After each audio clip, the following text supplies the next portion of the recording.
देखिए बच्चों, आज हम स्टार्ट कर रहे हैं एक्सेलरेशन ड्यू टू ग्रेविटी। तो हमने अभी पिछले लेक्चर में पढ़ा था कि जो अर्थ है वो किसी भी ऑब्जेक्ट पे फोर्स लगाता है तो उस फोर्स को हम क्या बोलते हैं। एक बॉडी अगर अर्थ है तो उसको क्या बोलते हैं बच्चों? ग्रेविटी, है ना। और उस फोर्स लगने की वजह से उस बॉडी में, अर्थ की वजह से किसी दूसरी बॉडी में एक्सेलरेशन आता है, तो उसको हम बोलते हैं एक्सेलरेशन ड्यू टू ग्रेविटी, है ना। तो आप यहाँ पे इसकी डेफिनेशन भी लिख सकते हो। तो पहले हेडिंग डाल दें बच्चों, acceleration acceleration due to gravity. तो क्योंकि ये अर्थ की वजह से एक्सेलरेशन प्रोड्यूस हो रहा है, ग्रेविटेशनल फोर्स की वजह से प्रोड्यूस हो रहा है, ग्रेविटी की वजह से प्रोड्यूस हो रहा है, इसको बच्चों ए से डिनोट नहीं करते, इसको स्मॉल जी से डिनोट करते हैं। तो स्मॉल जी का मतलब है एक्सेलरेशन ड्यू टू ग्रेविटी। अभी कितना एक्सेलरेशन होता है उसको हम समझते हैं।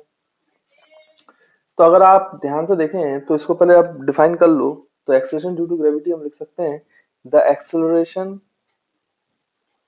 the acceleration of a body due to the attractive due to the attraction of earth due to the attraction of earth towards its center towards its center towards its center is called is called acceleration due to gravity। उसी को हम acceleration due to gravity कहते हैं बच्चों। तो यहाँ पे ध्यान से देखें तो एक्सेलरेशन ड्यू टू ग्रेविटी की वैल्यू भी निकाल सकते हो आप। ऑन द सरफेस ऑफ अर्थ, मान लीजिए अर्थ है, तो ये अर्थ की सरफेस है बच्चों। यहाँ पे अर्थ का कहीं सेंटर है, तो ये रेडियस ऑफ अर्थ हो गई इस एम मास की बॉडी। तो ये आपका हो गया रेडियस ऑफ अर्थ। तो यहाँ पे इस मास पे ग्रेविटेशनल फोर्स लगेगा। अगर मास ऑफ अर्थ एम ही है तो ग्रेविटेशनल फोर्स लगेगा नीचे की तरफ एफ जी। तो इस एम पे सिर्फ एक ही फोर्स लग रहा है, that is gravitational force due to earth, F G. तो हम तो बच्चों क्या लिख सकते हैं कि net force is equals to M A.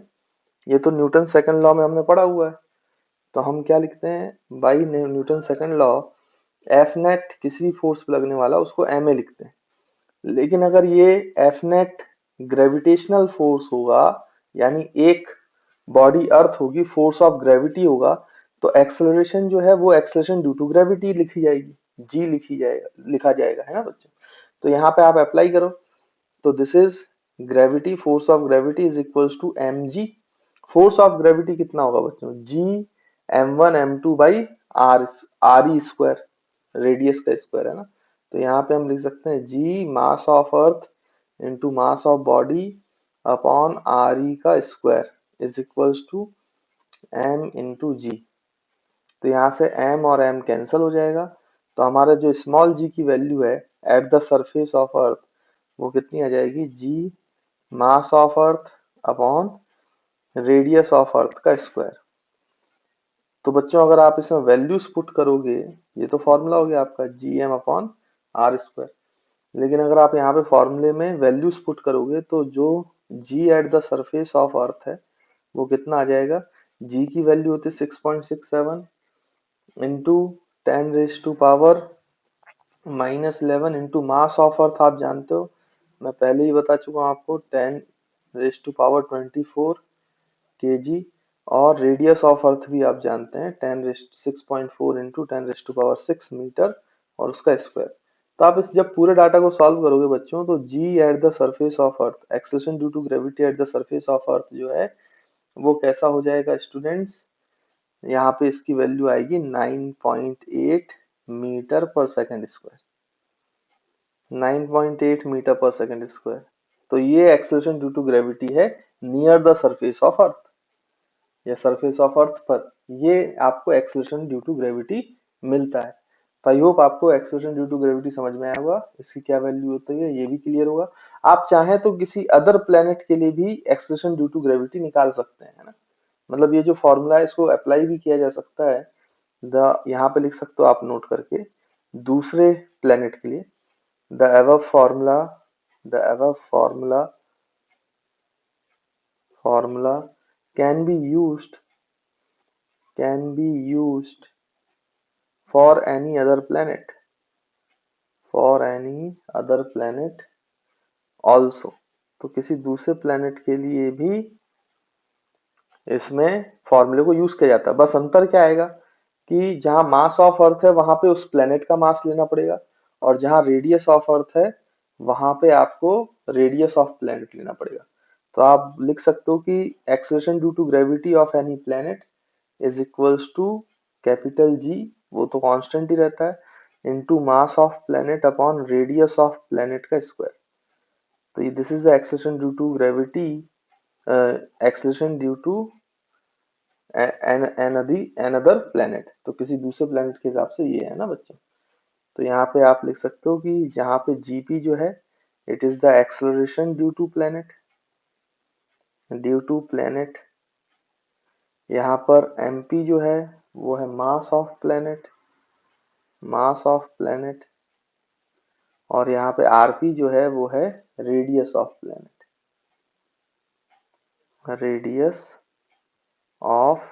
Planet. अब देखो बच्चों एक चीज और आप यहाँ पे समझेंगे कि ये जो जीपी है it is proportional to mass of planet and G P is inversely proportional to radius of planet का स्क्वायर। यानी कि जो एक्सेलरेशन ड्यू टू ग्रेविटी है या acceleration due to any other planet है, तो उसमें आपको क्या करना है कि अगर उस प्लेनेट का मास ज्यादा होगा तो उसका एक्सेलरेशन ड्यू टू ग्रेविटी भी ज्यादा होगा, और अगर किसी प्लेनेट का रेडियस कम होगा तो भी उसका एक्सेलरेशन ड्यू टू ग्रेविटी ज्यादा होगा। मतलब दोनों चीज पे डिपेंडेंसी, मास ज्यादा हो रेडियस कम हो तो ऑब्वियसली बात है कि उसका जो वो होता है बच्चों, वो भी एक्सेलरेशन ड्यू टू प्लेनेट जो है वो भी ज्यादा होता है ना। तो ये बात भी आपको मेरे ख्याल से क्लियर होगा। तो इसको आप लिख भी सकते हो यहाँ पे नोट करके। तो यहाँ पे आप एक पॉइंट बना के लिख लें ताकि आप भूलें नहीं। तो बच्चों यहाँ पे लिख लीजिए the acceleration due to any planet depends on its mass, मतलब प्लेनेट का mass depends on its mass and its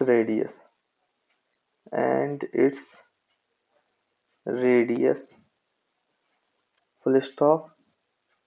उसके बाद आप लिख सकते हो its value is high if mass is large, या तो mass is large हो and radius is small, या तो फिर radius is small।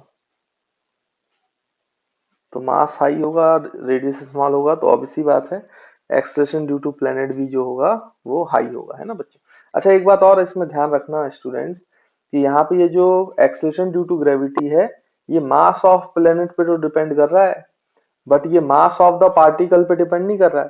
तो ये पार्टिकल का कितना ही मास हो, देखो एम और एम कट गया था, तो जिसपे एक्सेलरेशन लग रहा है उस पार्टिकल के मास का कोई लेना देना नहीं। इसलिए अर्थ पे आप जितने भी ऑब्जेक्ट छोड़ते हो उसमें मास का कोई लेना देना ही नहीं होता। आप चाहे बड़ा ऑब्जेक्ट फेंकें, कितने ही मास का ऑब्जेक्ट फेंकें, वो सब सेम एक्सेलरेशन से नीचे आएंगे, है ना। मतलब उनका सेम एक्सेलरेशन होगा, तो उसमें एक्सेलरेशन में चेंजेस नहीं आएंगे। तो मास ऑफ द पार्टिकल से इंडिपेंडेंट है। तो ये बात भी आप याद रखिएगा कि acceleration due to gravity is independent of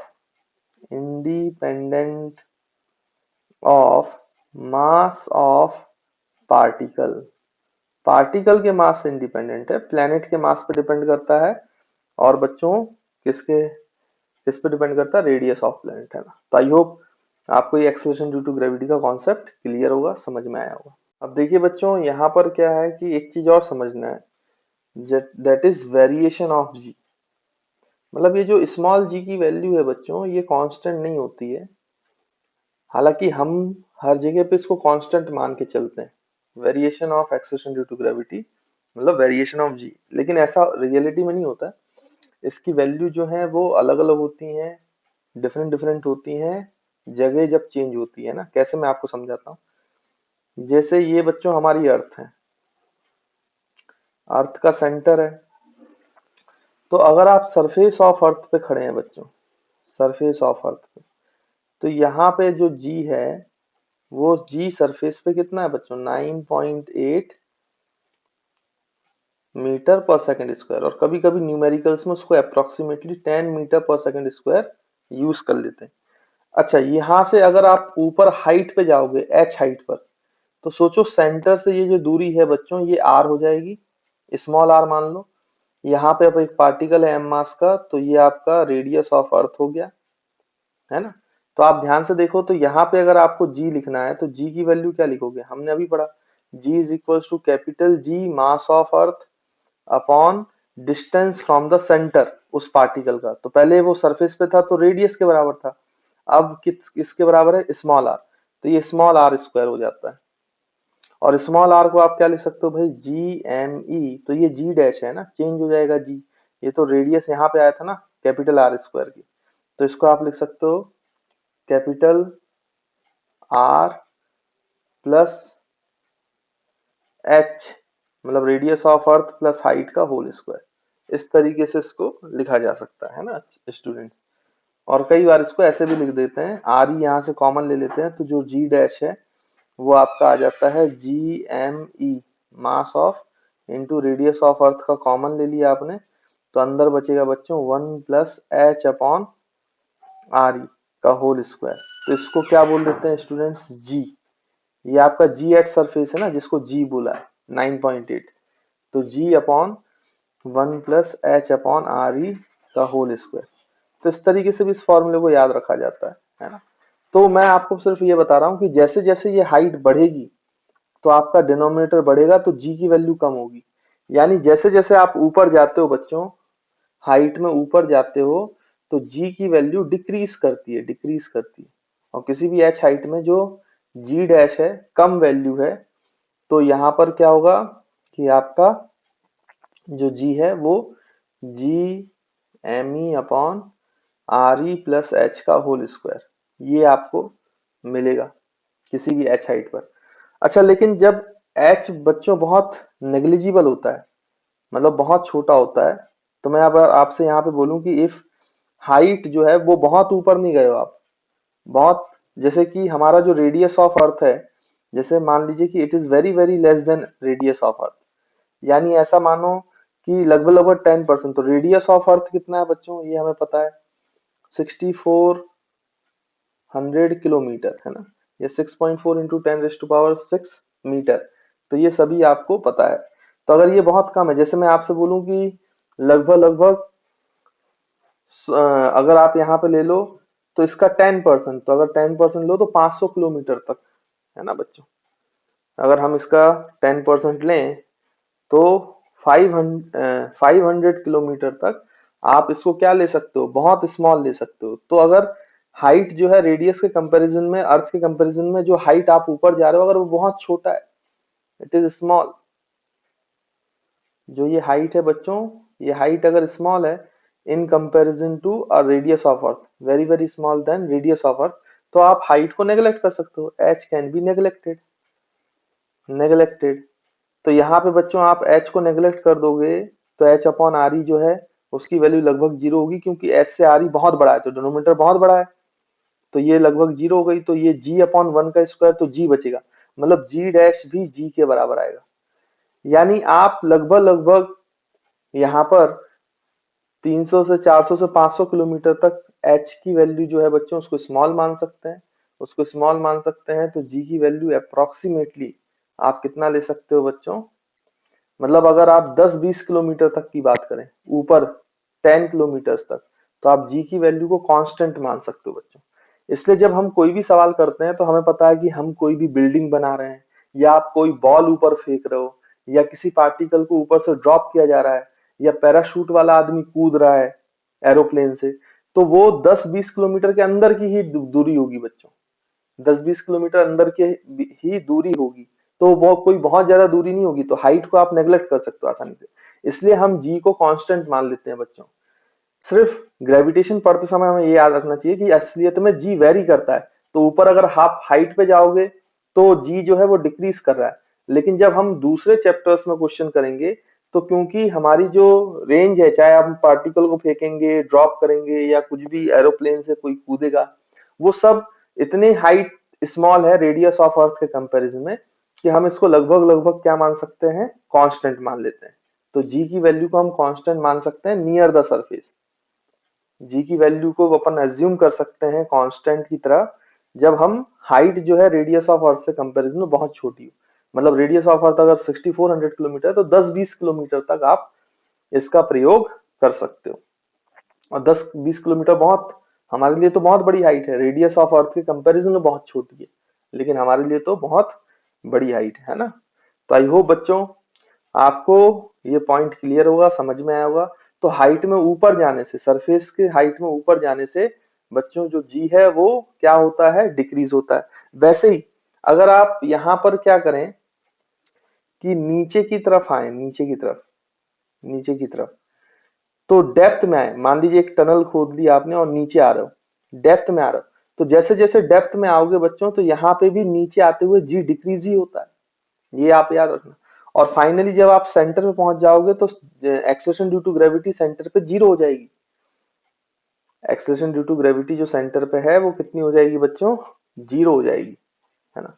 I hope आपको पॉइंट समझ में आ रहा होगा। तो सेंटर पे acceleration due to gravity zero हो जाता है। ऊपर जो है, ऊपर सरफेस पे आपकी maximum acceleration due to gravity 9.8। फिर डेप्थ में नीचे आते हैं तो जी डैश जो है वो डिक्रीज होना चालू हो जाता है, यहाँ पे भी डिक्रीज होता है जो जी की वैल्यू है। और फाइनली सेंटर पे जो जी की वैल्यू वो जीरो होता है। यानी अगर आप सेंटर पे अर्थ पे पहुंच गए तो आप पे कोई भी ग्रेविटेशनल फोर्स नहीं लगेगा, आप वहीं रुक जाओगे, वहीं लटक जाओगे, है ना। बाकी आप अर्थ पे किसी सरफेस पे खड़े हैं तो सेंटर की तरफ ही फोर्स लगता है हमेशा। अगर यहाँ खड़े हैं तो ऐसा नहीं समझना कि बच्चों ये आदमी नीचे गिर जाएगा, इसको भी सेंटर की तरफ ही ग्रेविटी लगेगी। यहाँ कोई आदमी खड़ा है तो इसका भी सेंटर की तरफ ही ग्रेविटेशनल फोर्स लगेगा।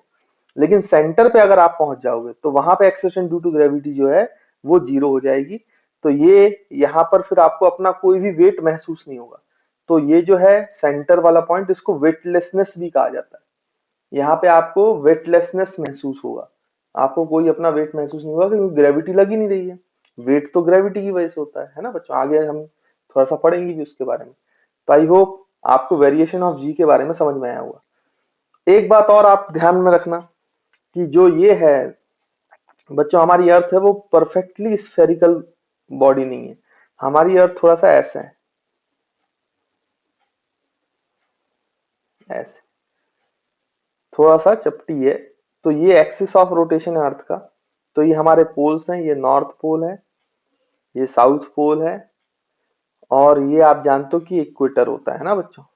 तो जो इक्वेटर है उसकी जो रेडियस है R1 और जो पोल है उसकी जो रेडियस है R2, तो ये R1 जो है इक्वेटर की रेडियस ये R2 से बड़ी है ना। रियलिटी में ऐसा है, थोड़ा सा परफेक्टली स्फेरिकल नहीं है, हर जगह पे रेडियस ऑफ अर्थ जो है वो सेम नहीं है। हम ऐसा मान लेते हैं, वो बात अलग है, लेकिन यहाँ पर ये अंतर है। तो इक्वेटर में रेडियस ज्यादा है और पोल में रेडियस कम है। तो जो आप एग्जैक्ट वैल्यू बता रहे हो, तो यहाँ पे जैसे जैसे आप पोल से इक्वेटर की तरफ आओगे बच्चों, पोल से इक्वेटर की तरफ आओगे तो रेडियस बढ़ रही है। तो अगर रेडियस बढ़ रही होगी तो जी की वैल्यू घट रही होगी। तो इक्वेटर से पोल की तरफ आने पर सरफेस में ही जी की वैल्यू डिक्रीज होती है। हालांकि वो इतनी कम होती है डिक्रीज कि हमें उससे कोई लेना देना नहीं है, हम उसको कंसिडर करते ही नहीं है, लेकिन फिर भी मैं आपको बता रहा हूँ। तो सरफेस पे भी डिक्रीज होती है, यानी सबसे ज्यादा जो आपको एक्सेलरेशन ड्यू टू ग्रेविटी की वैल्यू मिलती है, डेट इज 9.8, वो पोल्स की वैल्यू है बच्चों। फिर बाकी सरफेस पे भी चेंज होती है, लेकिन 10-20 किलोमीटर ऊपर जाने तक भी कोई दिक्कत नहीं है, हम लगभग उसको कांस्टेंट जैसा ट्रीट कर सकते हैं, है ना। तो आप यहाँ पे याद रखेंगे कि एक पॉइंट यहाँ पे मैं लिख देता हूं कि G at equator, acceleration due to gravity at equator is is less than acceleration due to gravity at poles. तो भाई हमेशा याद रखना कि पोल्स पे ही आपको एग्जैक्ट जी की वैल्यू मिलती है 9.8 या 10 मीटर पर सेकंड स्क्वायर। बाकी तो पूरे सरफेस में उससे थोड़ी कम, लेकिन वो इतना नेग्लिजिबल है डिफरेंस कि हम उसको कंसीडर नहीं करते, हम लगभग लगभग कांस्टेंट मानते हैं। हम तो हाइट में भी चले जाते हैं तो लगभग कांस्टेंट मानते हैं, 10-20 किलोमीटर तक हमें उससे कोई फर्क नहीं पड़ता है ना। तो आई होप आपको ये वाला पॉइंट भी क्लियर होगा। तो वेरिएशन ऑफ जी कभी पूछ ले तो आपको बच्चों ये आना चाहिए। हाँ, बाकी आप किसी भी चैप्टर में जाओगे तो क्योंकि हम जी की वैल्यू 10-20 किलोमीटर तक कांस्टेंट मान सकते हैं तो हम उसको कांस्टेंट ही मानते हैं, हम वहां पे उसका वेरिएशन को वो नेग्लेक्ट कर देते हैं, वेरिएशन मानते ही नहीं है क्योंकि वो बहुत ज्यादा कम वेरिएशन होता है। तो आई होप आपको ये वाला पॉइंट बच्चों क्लियर है। अच्छा, इसका ग्राफ भी बनाया जाता है स्टूडेंट्स, तो देखिए मैं यहाँ पे ग्राफ भी बना देता हूँ, आपको समझ में आना चाहिए। जैसे मान लीजिए कि आपसे ग्राफ पूछ लेगा जी वर्सेस आर, आर जो है वो सेंटर से दूरी है, जब आप डेप्थ में हो तो आर ये है, फिर आर बढ़ रहा है, फिर आर बढ़ रहा है, एक समय आएगा स्मॉल आर किसके बराबर हो जाएगा, रेडियस ऑफ अर्थ, फिर ऊपर हाइट में जाएगा, है ना, इस तरीके से। तो आपको मैक्सिमम जो है gravity, acceleration due to gravity, वो सरफेस पे मिलती है। नीचे डेप्थ में भी क्या होता है बच्चों, कम होती है, और ऊपर हाइट में भी कम होती है, और सेंटर पे जीरो है। तो अगर मैं इसको सेंटर मानूं और ये आर आपका बढ़ता जा रहा है, तो सेंटर पे जी तो है वो जीरो है। उसके बाद फिर तो स्टूडेंट्स यहाँ पर सेंटर पे तो जी जो है वो जीरो है, फिर यहाँ पर देखो तो मैक्सिमम है जब आपका स्मॉल आर किसके बराबर हो जाता है भाई, रेडियस ऑफ अर्थ के बराबर। तो यहाँ पे ये कितना होता है, मैक्सिमम 9.8 मीटर पर सेकंड स्क्वायर। अब यहाँ पे आपको बच्चों फॉर्मूलेज नहीं है, इसलिए मैं यहाँ पे फॉर्मूला नहीं लिखवा रहा हूँ, हायर क्लासेस में आपको इनके डेरिवेशन मिलते हैं, ये फॉर्मूले हम डिराइव करते हैं, हाइट वाले भी और डेप्थ वाले भी। उसी फॉर्मूले से फिर सेंटर ऑफ अर्थ में जीरो आता है, इस फॉर्मूले से जीरो नहीं आएगा, ये फॉर्मूला डेप्थ में नहीं लगता है बच्चों, फॉर्मूला डेप्थ में बदल जाता है। तो वहां पर उस फॉर्मूले में जब आप आर की वैल्यू जीरो रखते हो तो आंसर आपका जीरो आता है। तो वहां पर अगर आप ध्यान से देखेंगे तो जब ये ग्राफ बनाया जाता है तो अंदर की तरफ जो जी का एक्सप्रेशन आता है उसके हिसाब से ग्राफ जो स्ट्रेट लाइन आती है, इस तरीके से स्ट्रेट लाइन। और उसके बाद जैसे ही सरफेस पे पहुंच गए तो मैक्सिमम हो गया, और उसके बाद जैसे ही हाइट जा रहे हो, ऊपर जा रहे हो, तो देखो बच्चों जी की वैल्यू डिक्रीज कर रही है inversely proportional to R square. तो ये ऐसे डिक्रीज करता है, तो यहाँ पे ऐसे कर्व बनता है, और ये धीरे धीरे धीरे धीरे ऐसे डिक्रीज होके फाइनली जब बहुत ज्यादा ऊपर चले जाओगे आप स्पेस में तो जीरो हो जाएगा, तो फिर अर्थ का ग्रेविटेशनल पुल लगता ही नहीं है। तो यहाँ पे G is inversely proportional to R square, ऐसा आप लिख सकते हैं। और यहाँ पे हम याद रखेंगे कि G is directly proportional to R, क्योंकि लीनियर फंक्शन है, तो डायरेक्टली आर, जितना ज्यादा आर बढ़ेगा सरफेस ऑफ अर्थ तक उतना ज्यादा जी बढ़ेगा, फिर मैक्सिमम मिलेगा, और उसके बाद डिक्रीज होगा तो 1/r² के रेस्पेक्ट में डिक्रीज होना चालू हो जाएगा। तो अगर कभी आपसे ऐसा ग्राफ पूछ लेता है जी वर्सेस आर का, वेरिएशन ऑफ जी का, तो वो आप मान सकते हो।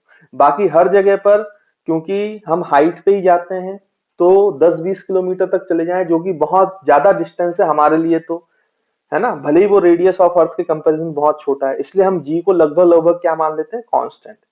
लेकिन मन ही मन में ये पता होना चाहिए कि असलियत में जी वेरी करता है ना। लेकिन जब हम सवाल करते हैं तो जी को लगभग कांस्टेंट मान लेते हैं, क्योंकि जो हाइट हम अमूमन यूज करते हैं वो रेडियस ऑफ अर्थ से बहुत छोटी होती है ना। तो आप वहां पे जी को कांस्टेंट ले सकते हो, उसमें कोई दिक्कत वाली बात नहीं। तो आई होप आपको वेरिएशन ऑफ जी का कॉन्सेप्ट क्लियर हुआ होगा। तो देखिए बच्चों, इससे रिलेटेड जो अभी हमने पढ़ा है उससे रिलेटेड हम एक दो पॉइंट्स लिख भी लेते हैं ताकि हमें चीजें याद रहें। तो आप यहाँ पे फर्स्ट पॉइंट लिखें बच्चों, the value of G, the value of small G decreases decreases decreases with height. तो जैसे जैसे हाइट में ऊपर जाते जाओगे आपकी वैल्यू ऑफ जी जो है वो डिक्रीज होती जाएगी। फिर लिख सकते हैं the value of G, the value of G also decreases with depth. तो डेप्थ में अगर आप नीचे जाओगे तो भी डिक्रीज करती है, with also decreases with depth. उसके बाद फिर बच्चों थर्ड पॉइंट आप लिख सकते हैं कि the value of G, the value of G is more at poles, poles पे जी की वैल्यू ज्यादा होती है, एंड लेस एट इक्वेटर, और इक्वेटर में कम होती है। तो मैं आपको पहले भी समझा चुका हूं, है ना। तो ऐसे लिख लिया है बस। उसके बाद फिर नेक्स्ट पॉइंट जो है उसमें लिख सकते हो the value of G, the value of G is zero, zero at centre, at the center of earth and we feel weightlessness। अगर जी ही जीरो हो जाएगा तो वेट भी समझ में नहीं आएगा बच्चों अपन को, क्योंकि वेट जी के वजह से ही होता है। फोर्स ही नहीं लगेगा तो आपको कोई वेट समझ में नहीं आएगा। तो इस कंडीशन को हम वेटलेसनेस बोलते हैं। तो जहां भी acceleration due to gravity zero हो जाए उसको हम वेटलेसनेस की कंडीशन बोलते हैं ना। तो हमें वेटलेसनेस फील होता है। तो आई होप आपको ये वाले पॉइंट्स भी क्लियर होंगे। देखें स्टूडेंट्स, यहाँ पर जो है आपका डिफरेंस है किसमें,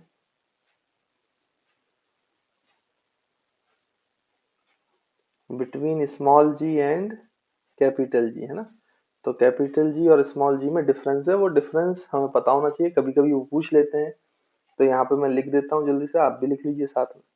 तो यहाँ पे एक कॉलम में आप लिख लो एक्सेलरेशन ड्यू टू ग्रेविटी, जिसको हम बोल रहे हैं स्मॉल जी,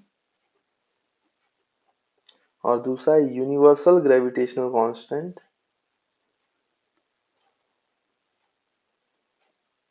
ग्रेविटेशनल कांस्टेंट कैपिटल जी। तो इस तरीके से बच्चों एक कॉलम बना लो और वन बाई वन करके डिफरेंस लिखते चलो। तो इसमें पहला पॉइंट हम लिख सकते हैं the acceleration of a body, when falling freely. जब भी बच्चों एक ही फोर्स लगे जो अर्थ का फोर्स है और एक ही एक्सेलरेशन रखे, that is gravity, acceleration due to gravity, तो हम बोलेंगे कि वो बॉडी फ्रीली फॉल कर रही है। फ्रीली फॉल, उसको फ्री फॉल बोलते हैं ना बच्चों। तो ये बात आप ध्यान रखना। Under under the gravitational pull, under the gravitational pull of earth, under the gravitational pull of earth is known as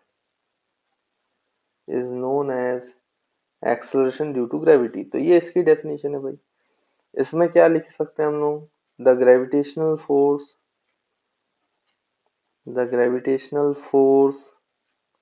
between the bodies of unit mass,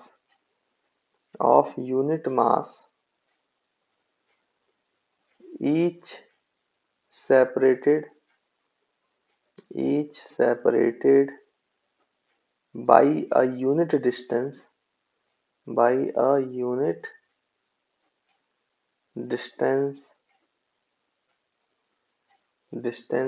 is known as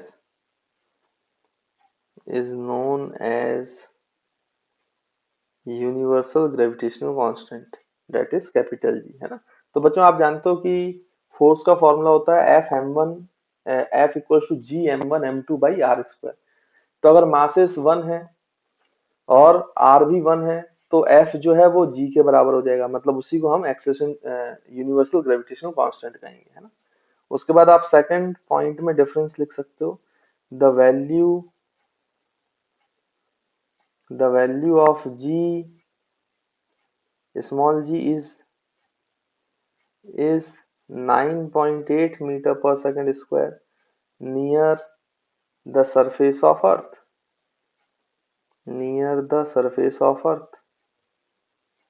जबकि कैपिटल जी की value क्या होती है बच्चों, हर जगह पर, near the surface नहीं, हर जगह पे पूरे यूनिवर्स में 6.67, इसलिए तो यूनिवर्सल कांस्टेंट बोलते हैं ना। तो सेकंड में इसमें हम लिख सकते हैं the value of capital G is 6.67 into 10⁻⁻11। अच्छा, इसकी बच्चों मैंने आपको यूनिट ही बताई थी, न्यूटन मीटर स्क्वायर पर KG square. Everywhere everywhere in the universe। तो यूनिवर्स में हर जगह पे यही वैल्यू होगी, है ना। उसके बाद तीसरा जो पॉइंट है डिफरेंस का, थर्ड, इसमें आप लिख सकते हो the value of G is different at different different positions।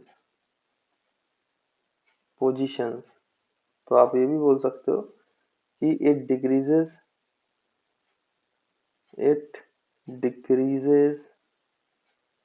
decreases with height and depth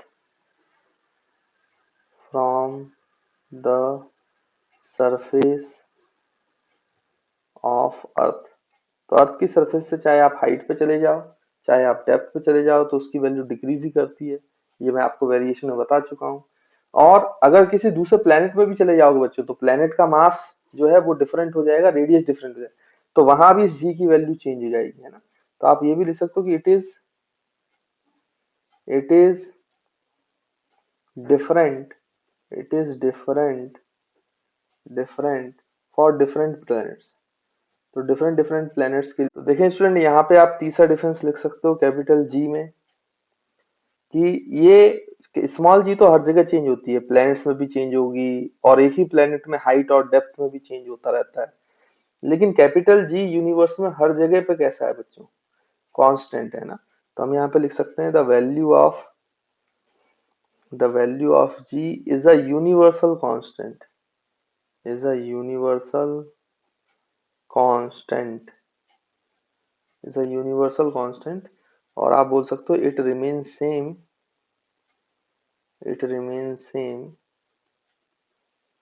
everywhere